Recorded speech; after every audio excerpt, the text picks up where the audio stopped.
Oui, mes chers collègues, comme vous le savez, j'étais opposée à ce changement de statut à plus d'une reprise dans cette Assemblée dès 2017 par le biais d'un bon nombre de vœux et suivi par d'autres groupes. Voilà, nous avons été beaucoup d'élus à alerter et à dire que non, ce changement de statut, c'est pas une modernisation de l'école, c'est potentiellement une mise en danger de l'école, que ce qui était urgent pour cette école, c'était d'assumer les travaux nécessaires moult fois promis et non réalisés, et de bien renforcer les moyens à cette école, parce que cette école, elle joue un rôle déterminant.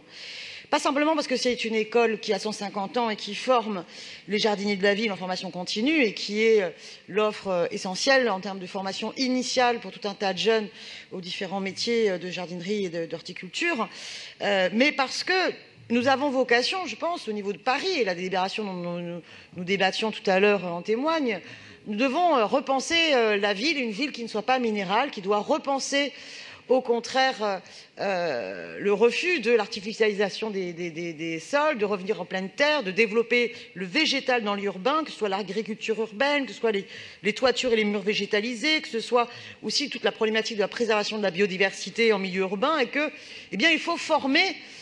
Il faut rechercher, il faut développer, il faut vraiment à tous les niveaux de formation qualifiante. Vous savez que la voie professionnelle permet vraiment à ce que les métiers sciences pratiques au plus haut niveau puissent être leur formation puisse être dispensée. On a besoin pour cela d'une belle grande école. Voilà.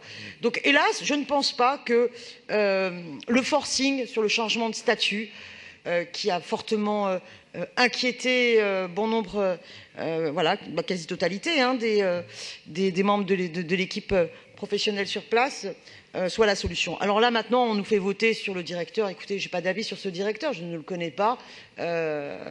Mon vote, évidemment, n'est pas lié à sa personne. Je lui souhaite sincèrement bon courage parce que je pense qu'on doit tous être attachés à cette école, et donc je souhaite que la nouvelle équipe, néanmoins, puisse réussir, malgré tout ce que je viens de dire sur mon désaccord sur ce statut. Mais évidemment, je ne prendrai pas part au vote.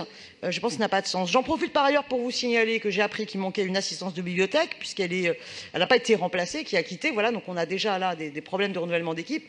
Attention, il ne faudra pas traîner. Il faudra que les moyens et le renouvellement pour que l'équipe soit toujours au complet et se développe soient bien assurés. Je vous remercie.